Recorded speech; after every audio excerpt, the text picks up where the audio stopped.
we watched the wrong Paris. Hold on. Anyways, we watched the wrong Paris, and I don't know what I expected. Going into this, I didn't really know who Miranda Cosgrove is. You could more easily identify her as the iCarly girl. That is her main thing. And if you watch this movie, you'll see the damage it has done to her acting prowess. That's not to say that she's bad or she's bad in the movie. It just has an element of it that holds, I think, the performance back, although it is not the worst part of it.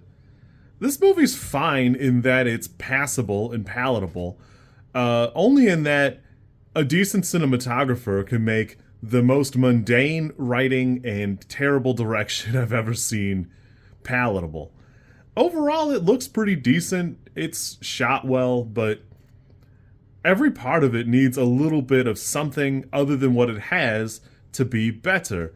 And going into when they first get on the plane, I was 80% sure it was based on a book because so many of the extra characters are shoehorned in there that Miranda Cosgrove's character has two sisters, one of which seems like her thing is to sit at the breakfast table.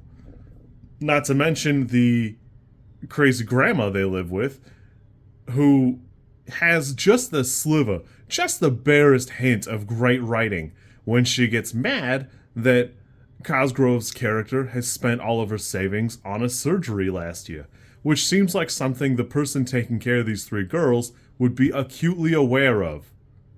But all that is kind of washed away. The performances are pretty fine, they're okay. A couple of the characters are just like silly caricatures. And you can see that it lacks a second pass because even the two showrunner producers are like they could just be amalgamated into one character, but they spend so long trying to make Yvonne Orji a good character despite her own words being, hey, I set this up to trick everybody, that she then spends the rest of the movie being Miranda Cosgrove's like champion behind the scenes, which is really weird because it's not necessary. She needs like a confidant, but that character could be dissolved and split into the showrunner and that weird Nepo baby hire that they have bumbling around the scenes. Because then it would at least give that character some purpose. I think Pierson Fodé does pretty decent. He also does a really good job up until basically the last third of the movie. It's like his acting just completely drops off and every line has... admittedly, the writing sucks, but the delivery is even worse. So, there is that. There's an element of this that they start out being one thing, and it seems tonally all over the place, where a couple of times it seems like it wants to be like a candid, behind-the-scenes view of this The Bachelor spinoff spoof thing, and it never really commits to the bit sufficiently. So much of this is so easily telegraphed, and all the characters are such weird caricatures, it never has any chance to be something better. Christian Park's character is a great example of just bizarre choices in writing, because as they land, she comments on how they've used some magic technology to dim the shades of the private jet, but why? Just pull the shade. They're just shades. Just pull the shades. It's unnecessary. For like a 90-minute movie, there's no need for this extra stuff, and you're spending a lot of time creating this tableau that it's like you painted two pictures and you're not sure which one of them you want us to look at. I wanted to like it. I like the girl next door trope, and the unfortunate truth is none of it really takes itself in a direction that matters. All of it feels just a little weak, and none of it feels self-aware. You can see that in that Janeen Damian's main thing is to get those Hallmark Christmas movies, those feel-good romps produced, and this is probably like a step in the right direction for her if she wants to make something a little bit more meaningful, but Nicole Henrich's main thing has been to write in reality shows, and the unfortunate truth is if they had committed more to the bit and been more manipulative or more overt, I think it would be a better product. The characters here have something there, but even like the Butch Hooters bouncer character is at times really interesting, and then such a goofy caricature, it's weirdly tonally whiplashy, and it just doesn't suit. I'm sure people who are into this kind of thing will be more into it.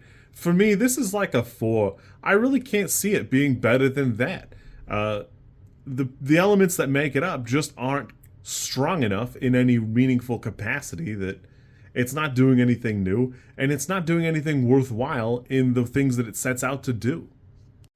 One thing COVID taught a lot of good directors is how to make a lot work with a very small cast. Today is November 6th. I just watched Sisu 2 days ago, and it's a perfect example of somebody having to make do with a much smaller cast, and I think that this production could have benefited from that. It's nice to see a lot of people, and I appreciate the efforts to put 20 caricatures on screen and kind of churn through 10 of them in the first day, 5 in the next, and then be down to your core cast. But if you're not doing anything meaningful with those remaining 5 or the 6 to 8 tertiary characters in the other backgrounds, it's probably time to start cutting. Again, 2 sisters would be fine, but if you're not using them in a meaningful capacity, why bother? All of the dialogue is just so stilted and all over the place that it doesn't need to be. You really needed like a music video director for like 90% of this, and then maybe Janeen to fill in and kind of shoot the parts that are about the things she cares about, which are these like little cute feel-good romp bits. I actually was kind of stunned one of the showrunners acted like such a crybaby that they disappeared for a day, because who cares? Like, at the end of the day, he was getting a show, so move on. It was kind of corny the way he acted the whole time, but that's what you get when you make 2 characters out of what should be one jerk, and you're afraid to commit one bad character to the bit. So I guess that it is what it is. I wanted to like this, or at least enjoy it, and it was fine, it's palatable. I'm sure a lot of people will actually even like it, but it does leave something for me to be desired. I just thought it was probably like a 4 or 5. I would go so far as a 3. It just doesn't do anything other than be a guilty pleasure, but if you set out to make a guilty pleasure, you should probably commit a little bit more and put some heart into it. Oh, and just to circle back, the iCarly thing is fine. I didn't watch iCarly. It was a little bit after my time. I'm a little old for it, as many people are happy to tell me all the time. But Cosgrove does this weird thing a couple of times where it might as well be that Jim Halpert smirk that even back then was not like super great, but it's almost like comical the way it's done in the movie, because it could be cut or just not have that scene, but here we are with the little that, I don't know. I've seen plenty of the memes, so outside of that, I don't know what we're doing. You kids be good. I checked this out. I don't regret it, but if you like this content, I'm supposed to ask you to like, comment, and subscribe. I think like is here, and comment is probably down there, and subscribe over there somewhere too, I think.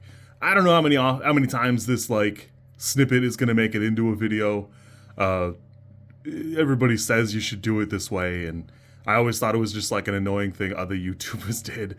And as you know, I am bad at editing, so if you like it, great, I'm happy for you. If you don't like it, I'm sorry.